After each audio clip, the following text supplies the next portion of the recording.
seja bem-vindo. Somos a Igreja Verbo da Vida de Campo Grande, no Rio de Janeiro. E você ouvirá agora uma mensagem da Palavra de Deus. Desde que ela transforme a sua vida.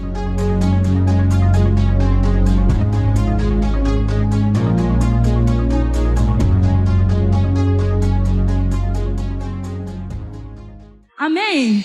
Glória a Deus. Peço que você abra a sua Bíblia em Efésios capítulo 3. Eu quero que a gente vai conversar um pouquinho hoje sobre o corpo de Cristo.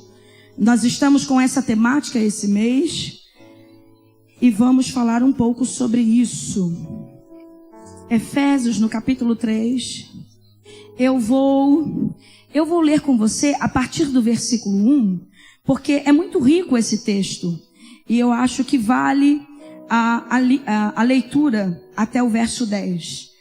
Efésios 3. Por esta razão, eu, Paulo, o prisioneiro de Cristo, por amor de vós, gentios, se é que tendes ouvido a dispensação da graça de Deus, para que convosco me foi dada, como pela revelação me foi manifestado o mistério, conforme acima, em poucas palavras, os escrevi. Ele está falando do que ele escreveu acima, então provavelmente esteja escrito em Efésios capítulo 2. Pelo que, quando ledes, podeis perceber a minha compreensão do mistério de Cristo, o qual em outras gerações não foi manifesto aos filhos dos homens, como se revelou agora no Espírito aos seus santos apóstolos e profetas, a saber, e aí ele vai dizer qual era o mistério de Cristo, que os gentios são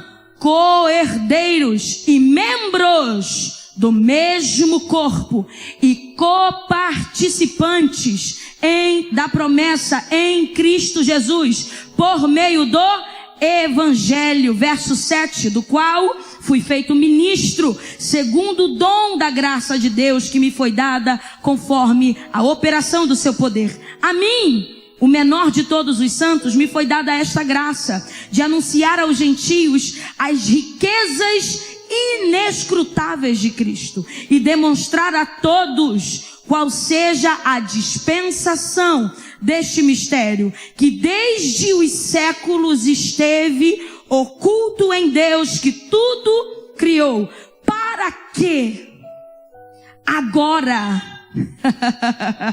seja manifestada por meio da Igreja aos principados e potestades nas regiões celestes, segundo o eterno propósito que fez em Cristo Jesus, nosso Senhor, no qual temos ousadia e acesso em confiança pela nossa fé nele. Versículo 12, vamos ficar por aqui. Olha que coisa incrível esse texto. Nós vemos o apóstolo Paulo dissertando a respeito de um mistério. Se pegarmos e se lermos todo o Antigo Testamento, até os seus últimos livros, percebemos que Deus tinha um mistério. Deus tinha algo escondido. E Paulo fala que tudo aquilo que os grandes homens fizeram, tudo aquilo que foi feito e construído nessa estação, era sombra daquilo que haveria de vir. Deus tinha um mistério, a saber, Jesus. Jesus era um mistério que estava escondido em Deus. Mas olha que coisa interessante, Cristo também tinha um mistério. E esse mistério estava escondido. E no tempo presente, no tempo oportuno, ele é revelado. E aí você vai pegar Efésios capítulo 5, bem no final dos versos, você vê Paulo dizendo assim, olha, assim o homem seja cabeça, como Cristo é o cabeça, e as mulheres sejam submissas, como a igreja a Cristo, e ele vai trazendo esse paralelo, e no final ele vai dizer assim, portanto, deixará o homem seu pai e a sua mãe, e se unirá à sua mulher. Grande é este mistério. E aí ele vai dizer, e eu me refiro refiro a Cristo e a igreja. Ele está dizendo que Cristo e a igreja se unem não apenas como um corpo só, mas se unem como marido e mulher. Assim como a mulher foi tirada do homem, lá no Gênesis, depois dele ter dado nome a todos os animais, e a Bíblia diz que havia um macho e fêmea, e ele ainda não tinha visto a sua fêmea. Entretanto, muito antes disso, e eu aprendi isso no casamento, que o nosso pastor estava ensinando, antes disso, macho e fêmea já haviam sido separados por Deus. Entretanto, a mulher ainda não havia sido revelada. E aí, vamos fazer uma brincadeira aqui. Primeiro, Deus cria o homem, depois ele tem uma ideia melhor. Não é mesmo? Mas é brincadeira, não está na Bíblia, pelo amor de Deus. Qualquer coisa, vem assistir Família Cristã. Você vai ser bem pautado e edificado nessas verdades. Mas a gente não pode deixar, de perder a piada nisso. E então, assim, depois que o homem dá nome a todas as coisas, ele percebe que não havia ninguém semelhante a ele. Não havia ninguém igual à sua espécie. Então Deus coloca o homem para dormir, tira do seu lado um pedaço de osso, a saber, a costela. Deixa eu te dizer uma coisa, mulher, e eu já disse isso aqui outras vezes. O osso é o tecido do corpo mais resistente. É por isso que a gente não nasceu para ser forte, a gente nasceu para ser resistente. A força está com eles. É por isso que somos coluna. A coluna tem a capacidade de resistir. A força está com os homens. Amém? Então não queira ser forte, queira ser feliz. Aleluia! Hashtag.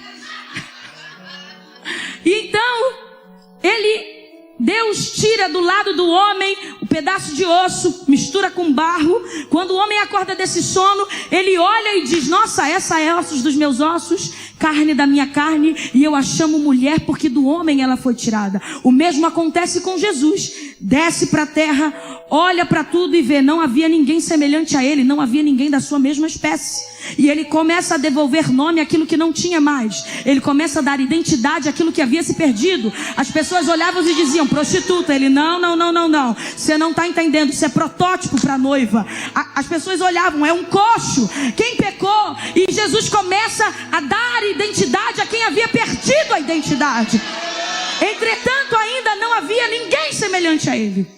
É por isso que ele não tinha onde recostar a cabeça. Ele não tinha corpo. Depois de 3 dias, aleluia, antes do seu profundo sono até mesmo, um soldado romano corta o lado de Jesus. Saía água e saía sangue. Ele estava gerando alguém. Depois de 3 dias ele acorda. Depois de ter feito tudo o que ele precisava fazer, desceu às profundezas, tomou cativo o cativeiro. Ele olha para mim e para você e diz: essa é ossos dos meus ossos, carne da minha carne, e eu a chamo igreja, porque de Cristo ela foi tirada. E agora ele pôde descansar. Está feito, está consumado. A obra de Cristo foi concluída. Sobe aos céus. E é por isso que ele está assentado e não em pé. Porque como um sumo sacerdote, o sumo sacerdote só se assentava depois que concluía o seu trabalho. Cristo, como sumo sacerdote para sempre e perfeito, está hoje, nesse exato momento, às 8h38 da noite, assentado na eternidade, dizendo: está feito, está consumado, não há mais separação entre nós. No entanto, ele nos delega algo. Vá para Mateus capítulo 16. Você está aprendendo alguma coisa essa noite?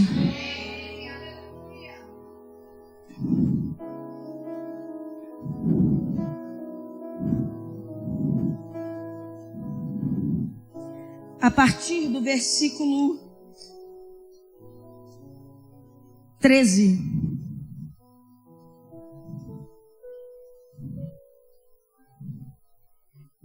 Tendo Jesus chegado, às regiões de Cesareia de Filipe, interrogou os seus discípulos dizendo: quem dizem os homens ser o Filho do Homem?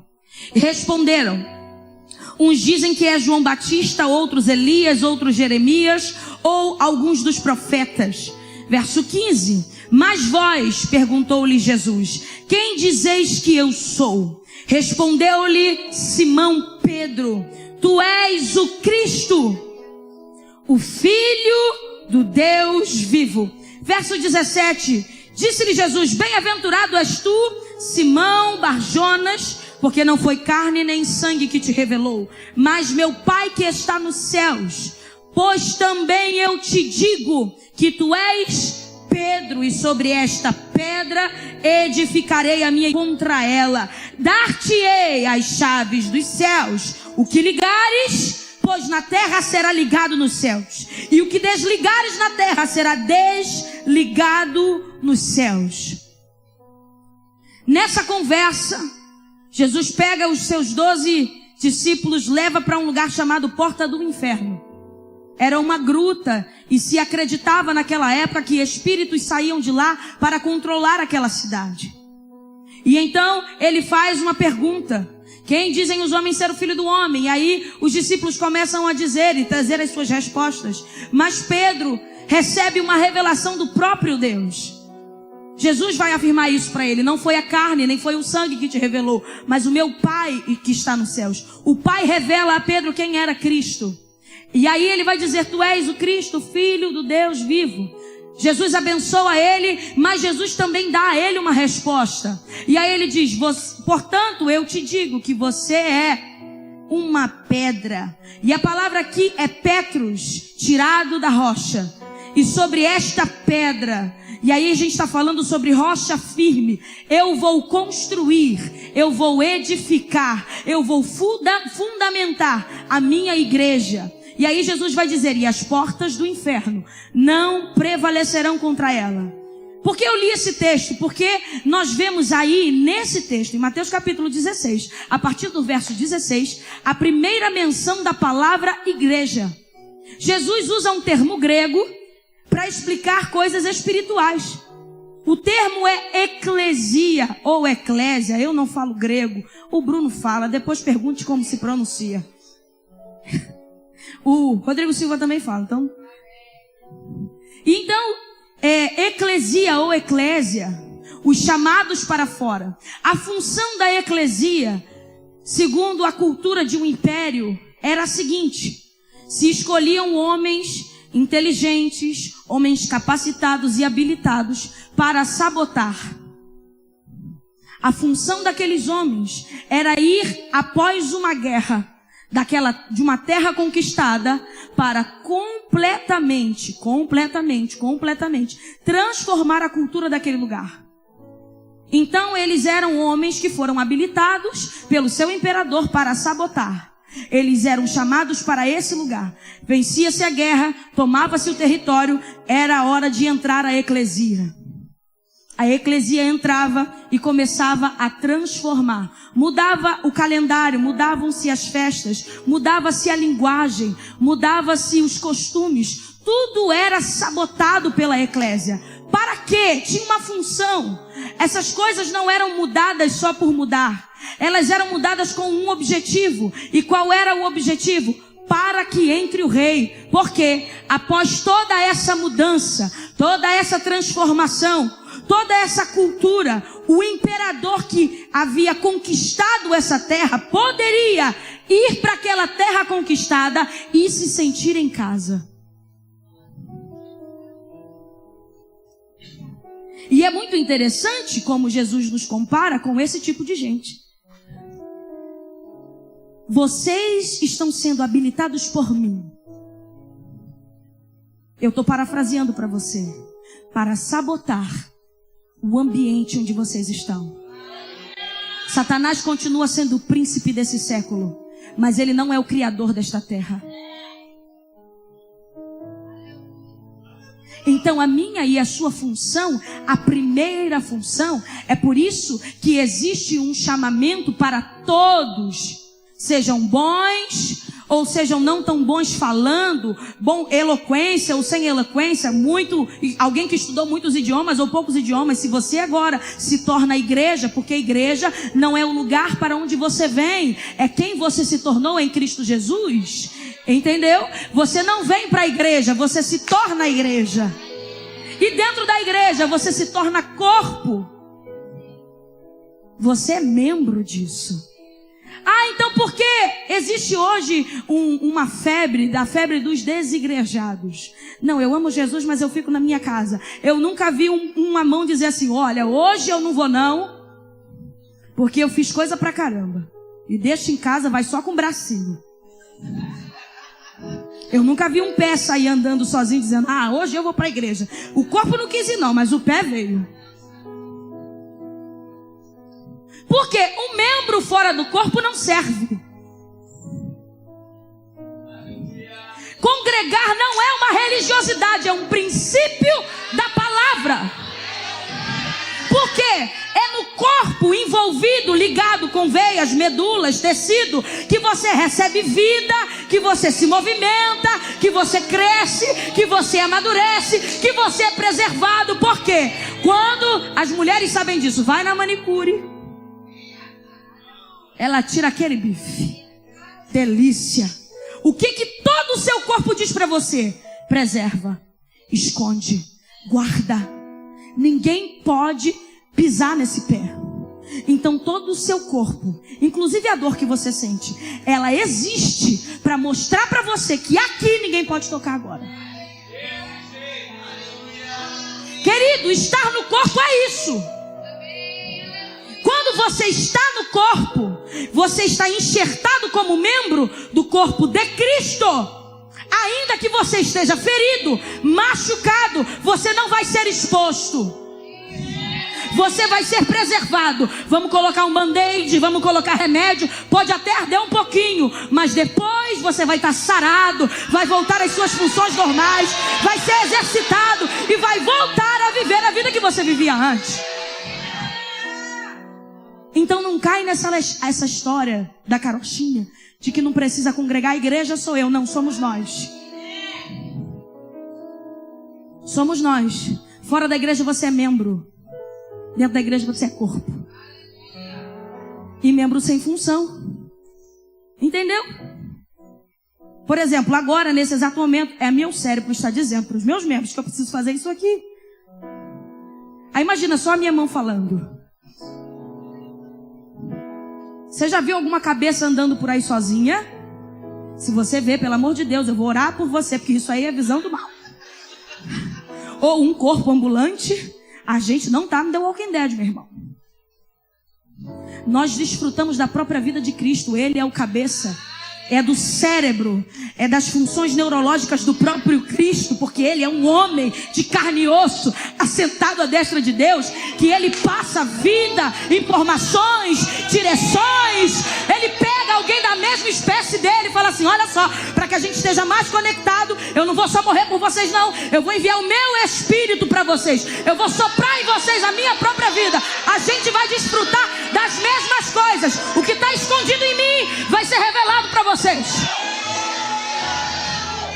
Nós olhamos para 1 Coríntios capítulo 2, versículo 9, e diz assim, apóstolo Paulo vai dizer, mas como está escrito, nem olhos viram, nem ouvidos ouviram, e nunca chegou ao coração do homem aquilo que Deus preparou para aqueles que o amam. Esquecemos do verso 10, está lá, entretanto, mas, porém, todavia, hoje pelo Espírito nos é revelado, aquilo que os olhos não viram, podem ver, o que os ouvidos não ouviram, podem escutar, e o que o coração não entendia, pode entender. Porque o mesmo Espírito que ressuscitou Jesus dos mortos. Romanos capítulo 8, verso 11. Está habitando em nós. Assim como o homem tem um Espírito, e esse Espírito é quem conhece o homem em pura verdade e essência, Deus também tem. E Ele pega o seu próprio Espírito, o único que conhece Deus em sua verdade e essência, e coloca dentro de nós. É por isso que Deus não habita nesse lugar, mas Ele se revela nesse lugar. Porque você está aqui e o Espírito de Deus está em você. E eu e você somos um só. E nós somos um em Cristo, como Cristo em nós. Uau! Isso é ser corpo. E aí ele vai dizer assim: você, Pedro, foi tirado dessa rocha que eu estou construindo. E nessa rocha, o que é isso? Nesse fundamento. E que fundamento é esse? Gente, olha como isso é glorioso. À medida, o dia que eu entendo quem Cristo é, Ele me revela quem eu sou.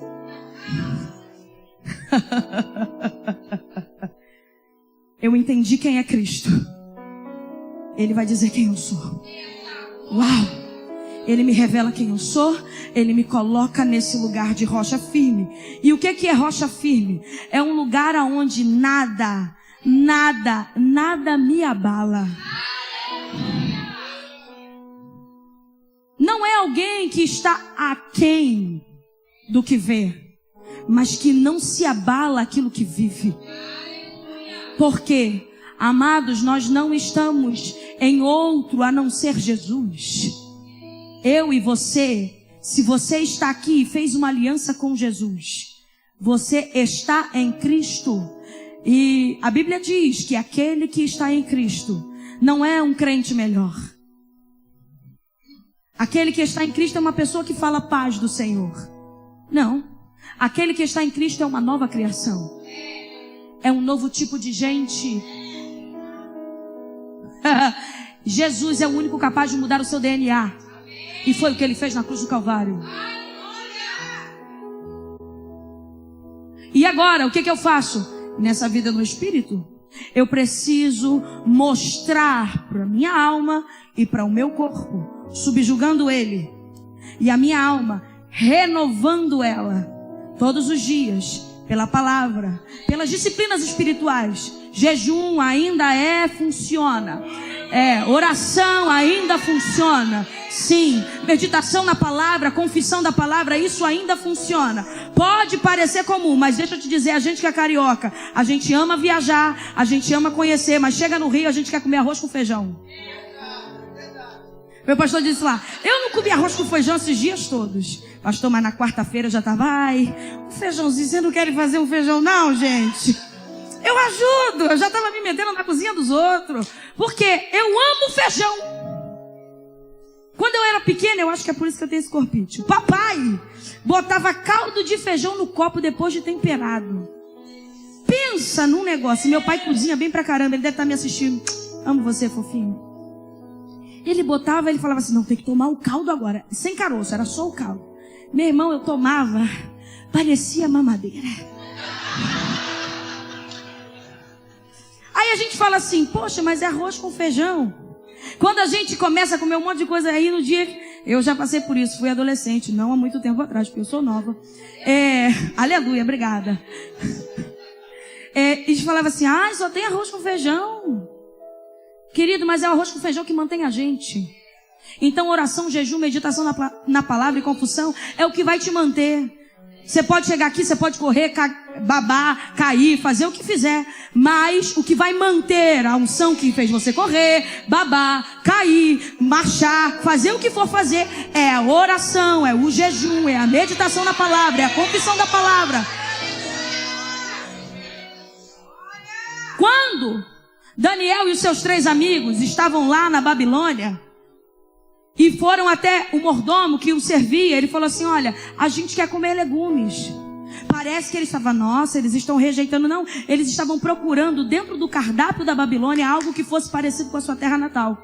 E a única coisa que encaixava era legumes. Era uma dieta comum para eles. E aí, enquanto eles comiam legumes e os homens comiam manjares, e manjar não era só aquele doce que a gente tem aqui no Rio de Janeiro, eram as comidas do rei. Eram comidas consagradas para o rei, mas eles não estavam acostumados a não comer aquilo que os sustentava. Depois de dias comendo aquilo que os sustentava, foi os que o manteve lá. Então, não lance fora os princípios que te mantêm a vida na vida. E aí, Jesus vai dizer para Pedro: você é pedra e eu vou te colocar, vou te fundamentar, e as portas do inferno não vão prevalecer.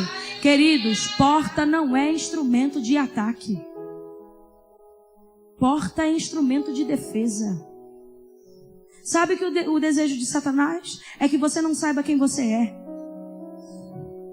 Por quê? Um crente sem identidade é tão bom como alguém lá no mundo. Porque se você não sabe quem é, a que pertence e o que pode fazer, você dá todas as armas para ele. Agora, quando você está edificado sobre a rocha, descubro quem ele é, descubro quem eu sou. Satanás vai ter que segurar a porta, porque a gente não vai brincar de ser igreja. E aí ele vai dizer: olha, eu estou dando à igreja, a vocês, as chaves. Tudo que você ligar aqui, eu estou ligando lá. Não é tudo que está ligado no céu, ele liga na terra. Não. Nós ligamos na terra e ele liga no céu. Tudo que você desligar na terra, Jesus, como seu cabeça, diz: é isso mesmo. Desliga no céu. Então é agora. Entenda isso. Agora é pela igreja que Deus opera. Deus tinha um segredo. Jesus, Cristo tem um segredo. Igreja. Então agora é pela igreja. Sabe como é que os homens vão ver a Deus? Quando ele olhar para a igreja. E aí Paulo, na sua carta aos Efésios, meu Deus, o tempo voou. Capítulo 1. Versículo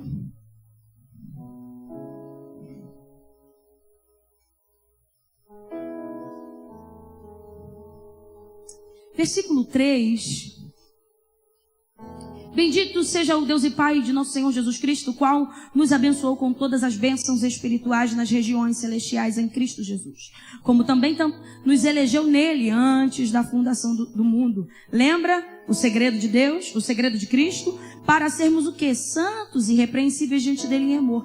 E nos predestinou para sermos filhos por adoção, para si mesmo, segundo o beneplácito de sua vontade, e nos predestinou para sermos filhos de adoção para si mesmo, segundo o beneplácito de sua vontade, para o louvor da sua glória, da sua graça, a qual nos deu gratuitamente no amado. E ele está falando de Jesus, em quem nós temos a redenção pelo seu sangue, a redenção dos nossos pecados, segundo as riquezas da sua graça. Essa mesma graça que ele fez abundar para conosco em toda sabedoria e prudência.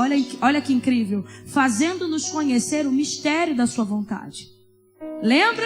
O segredo, o mistério. Nos conhecer o mistério da sua vontade.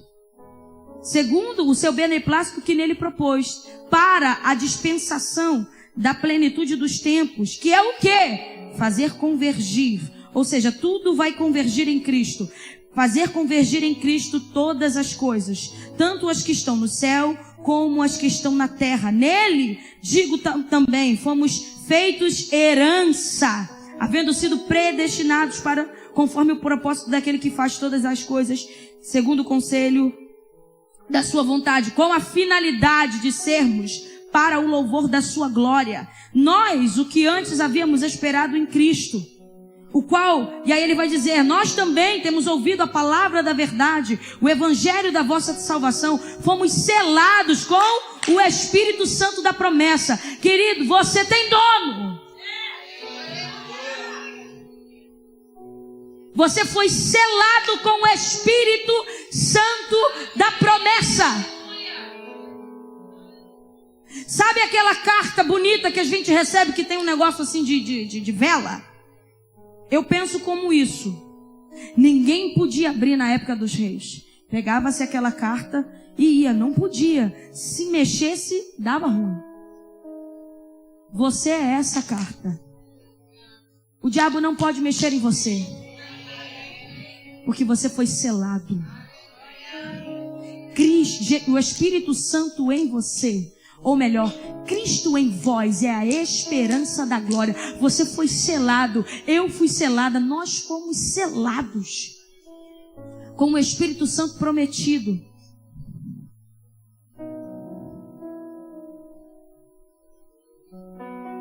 Para a redenção, para o louvor da sua glória. Tudo isso que nós lemos, nós fomos abençoados com toda a sorte de bênçãos espirituais nas regiões celestes. Você já parou para pensar que você é o único ser hoje que está entre os céus e a terra? Alô, você está aqui comigo? Você é o único ser que está entre céus e terra. Porque naturalmente você tem um corpo e seu corpo está aqui. Mas espiritualmente você está em Cristo, assentado com Ele. Então você é o único que pode ir lá, pelo braço da fé, trazer e manifestar aqui e agora a vontade de Deus. Deixa eu te dizer uma coisa, aquele que carrega o rei tem consigo o reino. Jesus veio para essa terra trazendo o seu reino na mochila. Ele pega essa mochila, entrega a nós e diz: tudo que você precisar está aí, está no reino. O reino é um lugar que ainda vamos, escatologicamente falando. Mas hoje, pela fé, nós já estamos lá, no reino de Deus. E deixa eu te dizer, eu nunca soube que no reino de Deus tem fila. E nem alguém pedindo emprestado. No sentido de, oxa, estou precisando. Não. Não existe miséria, não existe falta, não existe dor no reino de Deus. Lembra que eu disse a você que nós viemos aqui sabotar? Então qual é a nossa função? É tirar da mochila o reino e fazer com que a terra se submeta à vontade e à palavra de Deus. Porque agora é pela igreja que Deus vai operar. As minhas e as suas mãos são as mãos de Jesus. Eu vivi uma experiência muito interessante e eu quero pedir ao Ministério de Música para subir. Terça-feira foi algo não muito combinado, mas estávamos em Zona Norte, no culto da manhã assistindo, cultuando com os nossos irmãos, Verbo da Vida Zona Norte, e à noite, na terça-feira à noite, o pastor me pediu para que a gente ministrasse ao Ministério de Música da igreja local. Então nos reunimos, ministramos, e eu fui orar pela líder do louvor de lá, Marisa, uma mulher de Deus ungida.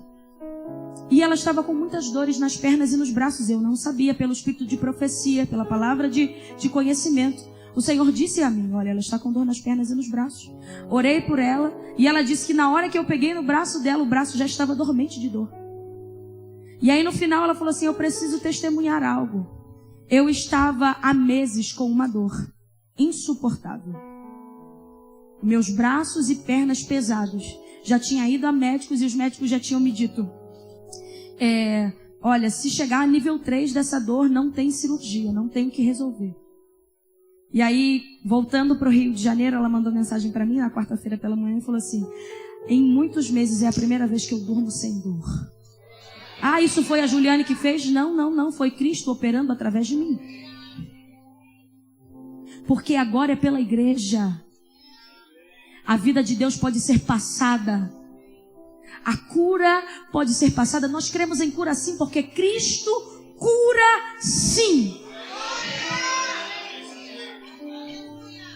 Nós cremos em vida abundante.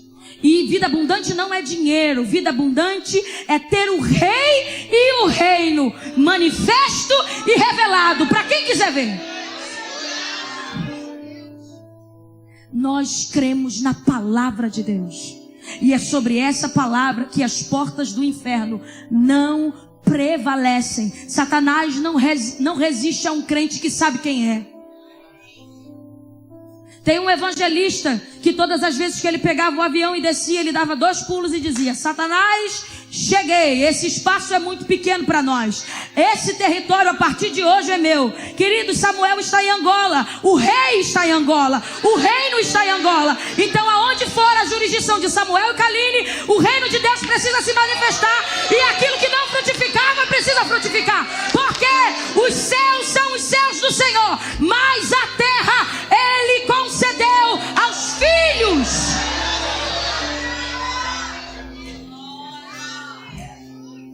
eu e você podemos estar de forma corpórea aqui em Campo Grande, mas bíblica e espiritualmente falando, nós estamos em um lugar chamado filiação. Aonde é esse lugar?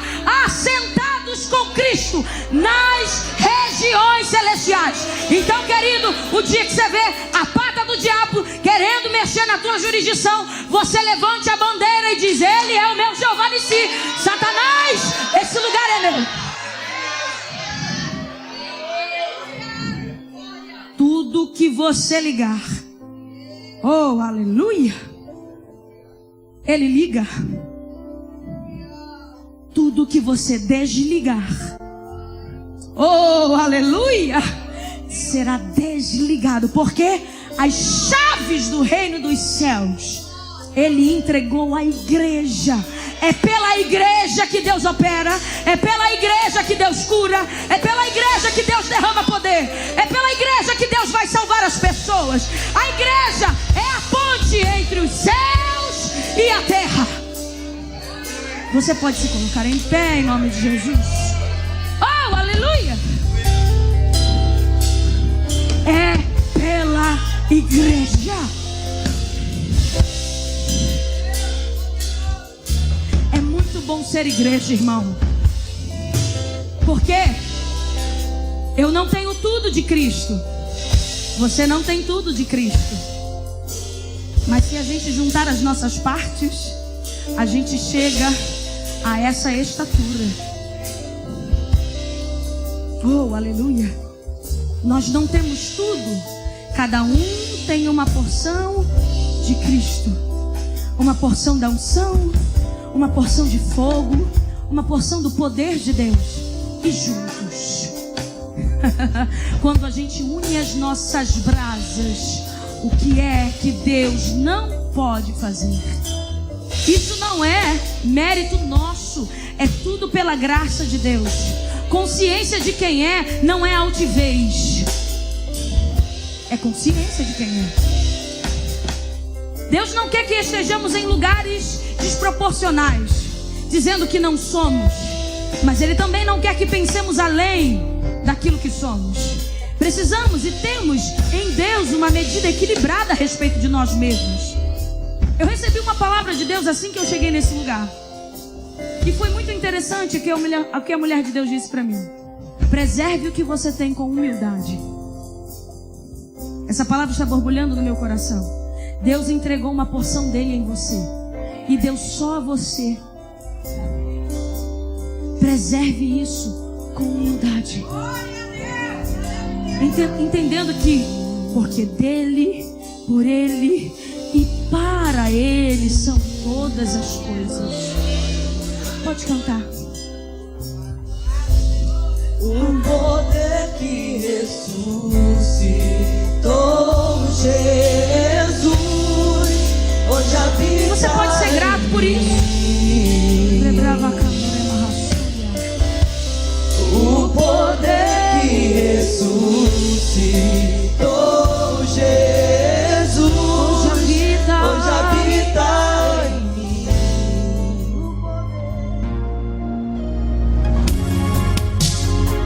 Ouça outras ministrações em nosso site verbodavida.com/Campo Grande RJ. Nos acompanhe também em nossas redes sociais, Facebook, Instagram e YouTube. Seja abençoado na prática dessa palavra.